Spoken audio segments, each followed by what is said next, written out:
Stay tuned to see how I got this realistic crochet look.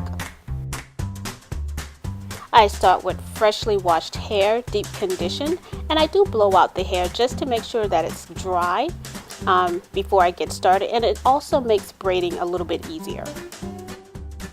Now it's important to make sure that the hair is dry before you add the crochet, because if the hair is damp or wet and then you put the crochets on top, that could cause the hair to mildew. So you definitely want to make sure that the hair is dry.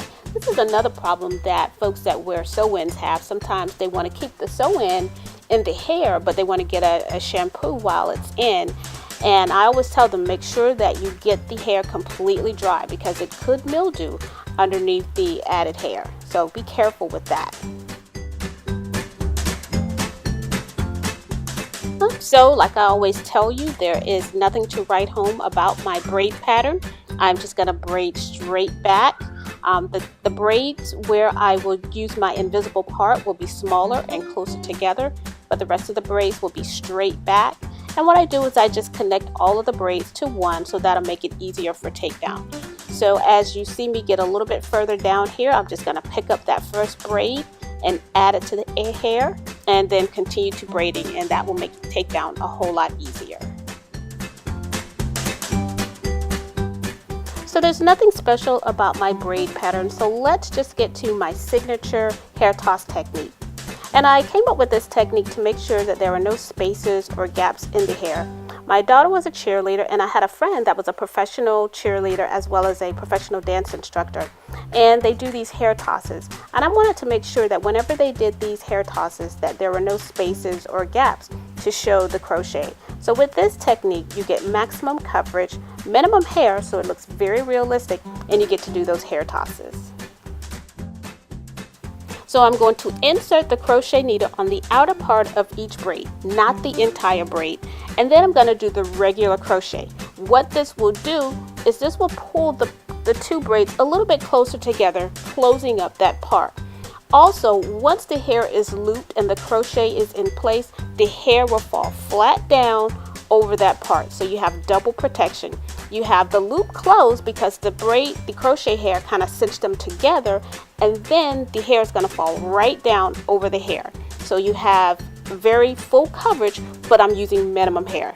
So I'm going to quit talking. Let's see that one more time.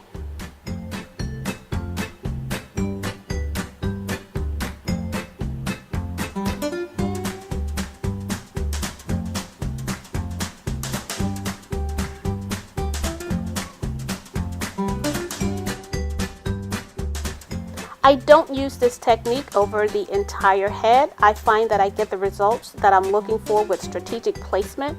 So I just place these in certain spots over the hair, and it gives me the full coverage that I'm looking for.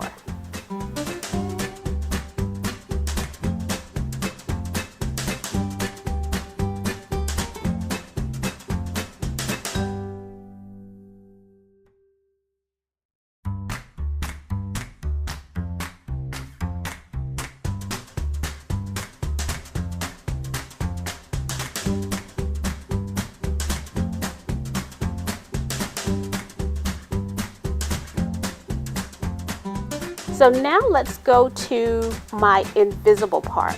With the invisible part, I go in on the side that I want the hair to cover. The hair will fall over the knot of the braid that I just went under. So here I'm just taking it through. I'm only going to take one slice of the hair, and then I'm going to go ahead and secure that, and I'll make my knot. And you'll see that the knot is on the side that I went in on, and it will fall underneath that braid, and then the hair will lay on top of it. So the same side that you go in under is the side that the knot will be created, and that's the direction that the hair will fall and cover that knot. So here's a shot of her invisible part, and sometimes I start and do the invisible part first and then do the rest of the hair. So here is the finished product of my professional cheerleader.